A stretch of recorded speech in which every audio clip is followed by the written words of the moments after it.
Hello everyone, and welcome back to Soren Review. And today we're going to be discussing top picks of the week for Daytona. Now, I only want to focus on the Cup Series today, mainly because the Xfinity Series, it's not really the regular season finale, and the Cup Series there's too much to talk about. Now, normally I would talk about just the drivers who I think are going to do well, though I have some interesting stats that I want to bring up first before we talk about who I think is going to be a top pick. Before we get started, though, remember you can use code SOREN at 72 to get free shipping on all orders, $20 or more when you order from Circle B Diecast. Lots of pre-orders coming out. Was just announced that some Kyle Busch diecasts, Austin Cindric Cup Series start, Kyle Larson diecast. They're going to come out soon, so make sure to use that code when ordering. So, this Coke Zero Sugar 400, right? That's the name of the race. It's the second Daytona race, normally run at night. This race is 400 miles. It is 160 laps versus the 200 running the Daytona 500. So I think that this race is going to produce a interesting winner. First off, the last three cup races here have had a winner that has gotten their first win. Eric Jones, Justin Haley, William Byron, and in 2017, Ricky Stenhouse Jr. got his second career win. That averages out to what, 5 divided by 4, 1.25 rounded down. Someone's probably going to get their first win. Now, this is the regular season finale, and I think we're going to see, especially with this new Aero package, which I think is going to produce similar racing to what we saw in like 2016. I think that's what kind of racing we're going to see. I think that along with this new Aero package, we're going to see a similar race to last year. Everyone's going to kind of keep it calm, and then it's going to be absolute haywire in those last 15 laps. Now, this race is going to produce a winner, I have a feeling, that doesn't start between 21st and, or not 21st, 20th and 29th place starting position. Because I was doing some fact checking, and only two drivers in the second Daytona race that have started between 20th and 29th have won the race. Those being Bobby Isaac. He won in whatever year that was. Bobby Isaac won starting 21st. I think that was during the 80s or 70s or whatever. And Eric Jones won in 2018 starting 29th. Those drivers that are starting 20th through 29th, let me just list them off really quickly. Bubba Wallace, Eric Jones, Joey Logano, Ryan Newman, Ryan Preece, Cole Custer, Daniel Suarez, Austin Dillon, Justin Haley, and Ross Chastain are all starting in the positions that are probably least likely to produce a winner based on statistics. We're most likely to see a winner of this race, despite how chaotic it normally is, between first and 19th starting position. Some other stats as well. The last time a driver won from the pole was Dale Earnhardt Jr. in 2015. Now, starting from the top 10 starting position in this race, 76% of the time they are going to win. So it is possible that we could see somebody winning in that top 10 position. Now, I look at the top 10, and there are various people. Byron, who won this race last year. Hamlin, who has 3 Daytona wins. Ryan Blaney, who has 2 Talladega wins. Kurt Busch, who actually, we don't consider Kurt Busch to be a very good driver. However, Kurt Busch currently holds the most, where was it? The most top 10s and top 5s at Daytona. So, Kurt Busch, and by top 10s, top 5s, I mean active drivers. So, Kurt Busch might just be there at the end. We don't know yet, though. Some other people, Matt DiBenedetto, Brad Keselowski, starting in that top 10 position. I also want to point out Ricky Stenhouse Jr. in 12th, running that funfetti paint scheme. He is definitely a dark horse, in my opinion, to win. I think we're going to see a similar package to that 2016 2017 style. And we saw how good Stenhouse was with that package. Watch out for Ricky Stenhouse Jr. to perhaps pull out a win. I also want to point your attention to who's going to be there in the end.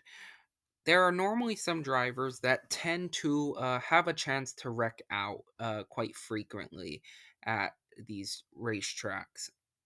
Kyle Larson, for example, he's starting on the pole. I don't think Kyle Larson's gonna win.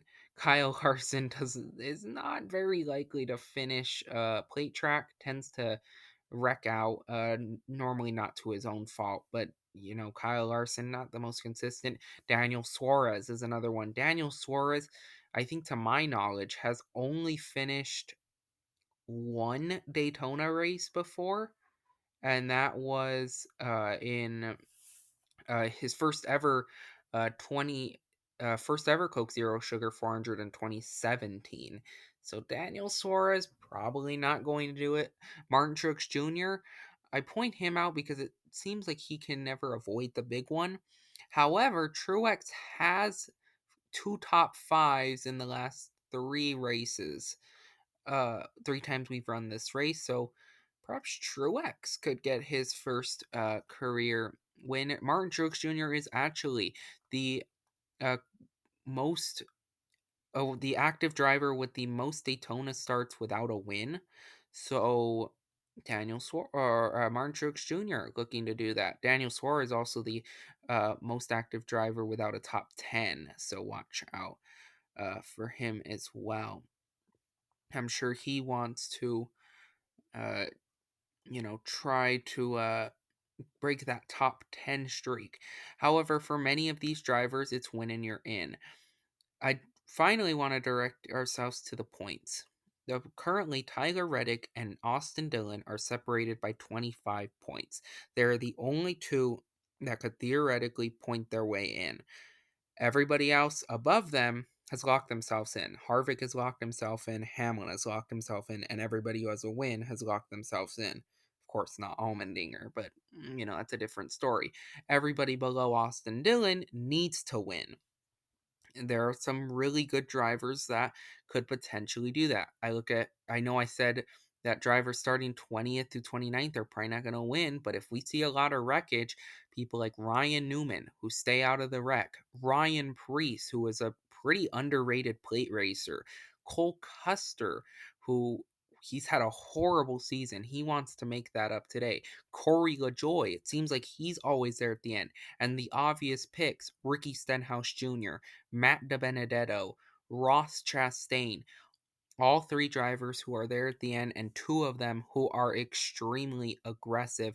And that's still not accounting for all the other people that could potentially sneak a win. However, I do truly think that we're either going to see a brand new winner or we are going to see someone who has dominated all season. I do not think there's going to be middle ground.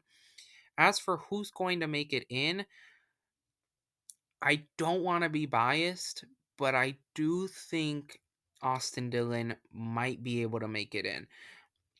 Austin Dillon needs to finish this race. He doesn't need to win. However, he needs to hope that Reddick wrecks out. I think Reddick might wreck out. He tends to be aggressive, tends not to, fall in line. Instead, he makes the aggressive moves. I think that could cost Reddick. It cost him last year. If he was a little more patient with his move last year, he potentially could have won the race, and he instead made a very aggressive block. So Tyler Reddick gonna be close. However, if Reddick finishes this race, and I don't mean like if Reddick basically finishes inside the top 25 and Austin and Austin Dillon hasn't collected many stage points in the race already, there's a good chance Reddick is probably going to make it in. I think if Reddick wrecks though, that secures Austin Dillon a place. As for Reddick, he just needs to, as long as Reddick just finishes, I think, top 20, and, there's a good chance Dylan Pry won't collect that many stage points, Reddick will be fine. So my pick to win, just really quick, I think my pick to win is probably going to be one of the Penske drivers. I just have a slight feeling that they could sneak a win out of here. Though I wouldn't be surprised if Martin Truex Jr. won. Like I said, he's for some reason been very consistent in this night Daytona race. But that's going to do it for this video. Tell me what you think in the comments below. And remember, you can use code Soren72 to get free shipping on all orders, $20 or more when you order from Circle B Diecast. That's code Soren72. Also, follow me on Twitter if you want, at ReviewSoren. Thank you so much for watching, everyone, and goodbye.